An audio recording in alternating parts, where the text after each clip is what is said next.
G'day guys, welcome to my channel. My name is Danny Bird and I'm a PGA professional based here in Southeast Queensland, Australia. If you haven't already, I'd ask you to consider subscribing to the channel.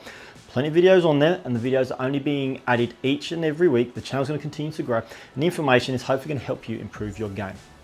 In today's video, we're going to be looking at a fault I tend to see quite regularly on the coaching block here. And it's so simple, it's so easy to identify, and it happens more often than we'd like to see for a lot of golfers. It's going to affect your ball strike, it's going to affect your ability to control the direction in which the golf ball goes.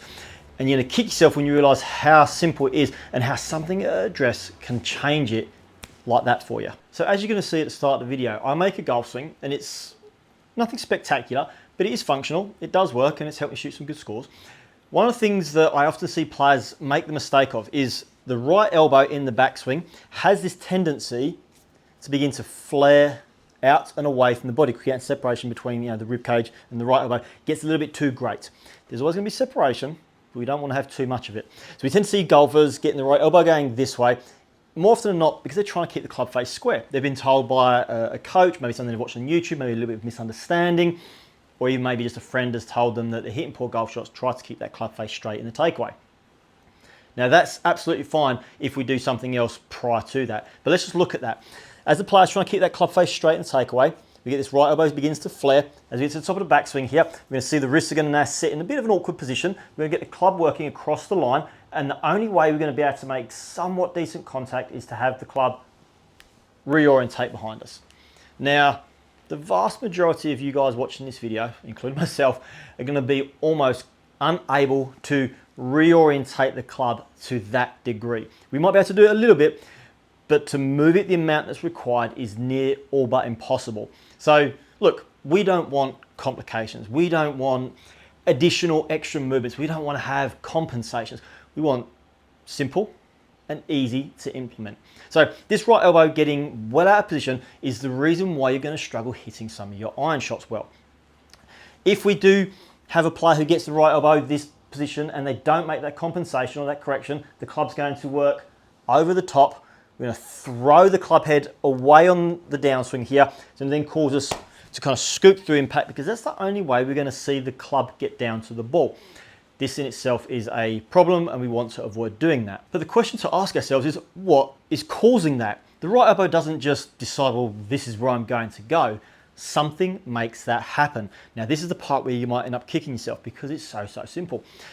At address, we will often see golfers, when they set themselves up, in an effort to try to, get their shoulders square, open, make some movement in the upper body here, we often see that this right arm here turns inward. And what I mean by that is that the forearm itself is going to be facing more towards my stomach than it's going to be facing you guys on the camera there. If I turn my right arm inward at address, to have it now facing, almost feel like it's kind of pointing towards the left side of my body line here. As I take my club away and I try to keep that club face straight, you're going to see this right elbow starting to buckle and bow. It's getting wider from the body, and it's going to end up getting itself out of position. That's it. That's where the problem's going to stem from. This forearm on your right arm here getting turned inward, and we're going to keep the language simple. It's just turned in. At address, as you take the club away, he's going to find the right elbow beginning to bend away. Again, his forearm's going to stay pointing down to the ground at this point. Why? Well, because we're trying to keep the club straight on the takeaway. So if we correct the forearm at address, what are we going to see? Well, I'm about to show you. So we're now going to take the right forearm, and as we set up to the golf ball, I want to feel like, and this is the easy way to think about it, is that the crook of my elbow, I want it to be pointing away or in the same direction I am at address. So away from the target, same direction that I'm facing at address. If I can get this right forearm feeling like it's opening up a little bit more, from here, as I make my takeaway, even if I try to keep my club straight and I try and get that face square, which I've done quite nicely here, my forearm is now pointing out and away. From here, all I'm going to try to do is just raise my arms up to the top of the backswing. And as I do, my right elbow is pointing down. My forearm continues to point in the direction in which I had it at address, and I have this beautiful little L shape in my right elbow. Now, this is what we're after. We're trying to keep that right elbow pointing more down. We're trying to have a small amount of space between the rib cage and the elbow. We don't want them touching on the backswing, but we certainly don't want to have this huge gap. Now, by just simply addressing where your forearm is positioned at setup is going to have a huge impact on how the club moves. What sort of training methods can we implement to make sure that we're able to do this? Okay, so for those of you that have followed enough of my videos, you know I'm a ball on tee guy when we're training. Reason being is that this helps kind of get the ball airborne. When the ball gets airborne, we have like a level of confidence in what we're doing, which means we're going to make the change. Far too often I watch players just go, right, okay, we're working on the golf swing. We're going to work on maybe working the right forearm to be out facing towards the camera here. And they're going to go grab their 5-iron, or they're going to grab their driver, and they're going to make a swing, and they're going to hit it like utter crap. And then they're going to be frustrated, and they're not going to trust the new process, the new movement, and they're going to kind of give up on it, which is going to put them back to where they started and back in this horrible cycle and this loop of just playing poor shots. So when we train, we're going to take a golf ball and place it on top of a tee. So in the studio here, we just throw one of these little rubber tee tops down. And then from here, we're going to get ourselves into a setup position. Our first checkpoint I'd like you guys to do for me is feel like we're going to open up the palm and then just get the right hand onto the grip here. So you can see my palm being open at address ensures that my right forearm is open. Then I'm just going to take my grips and then my forearm's still open. And then from here, we're going to do like a little half a backswing at half speed and just hit through. This exercise, this isn't about hitting full shots at the moment. This isn't about blasting your 7-iron 170 yards. That is completely irrelevant. In fairness, it's not even about making amazing strikes. It's just getting used to, because it'll feel a little bit awkward to begin with, it's just getting used to that forearm being set a little bit more open at address. I'm going to ask you guys to split your training session. So you're going to do quite a few of those swings to begin with, okay? Just getting set up and just going half pace. Just having, if you can, a small awareness of where the elbow is, making sure that it's not flaring out. And I can promise you that if you get the elbow, get the forearm, set, open, let's call it open at address, turn the right hand in. As you take the club away, that forearm's going to stay in position, so you're not going to have that right elbow flaring.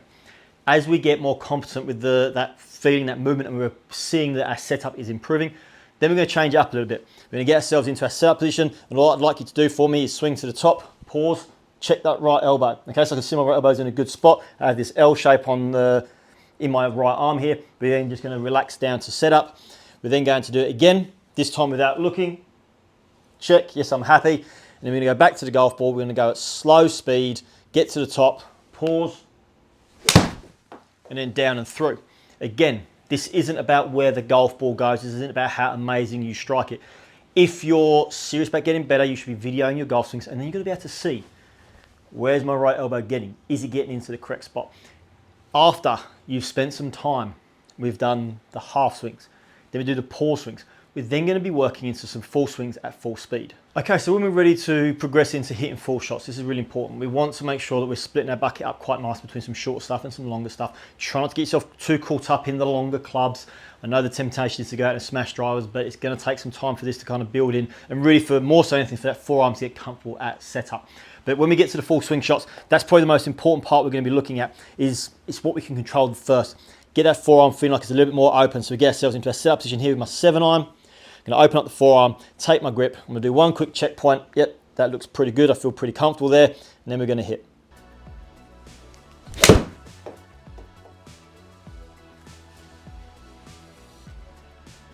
As always, guys, I appreciate you taking the time to watch today's video. I do hope you found it helpful, and I do hope that any videos of mine are helping you improve your game. As always, please don't forget to subscribe to the channel. Make sure you hit that little bell so that you don't miss out when the videos get released. We're putting 2 videos out every single week, and coming up into the Christmas period, we're going to have some absolute crackers, no pun intended, to help you improve your golf game. If you'd like today's video, simply just give it a thumbs up for me. That helps me understand that the videos are working, that you guys are appreciating them, you enjoy them, and it gives me an idea of what content to continue to do. If you have a friend that needs some help, please feel free to share the video with them. Let them know that there's some really quality information out there, and that if they're going to be looking to improve their game, make sure they're going down the right tracks. If you'd like to leave a comment, I'll be more than happy to get back to you. You'll see in previous videos. For those people that do leave a comment, I do get back to them. It doesn't have to be about today's video. It can be about past videos. It can be a general golf question. If I can help you, I absolutely will. Until next time, guys, happy golfing.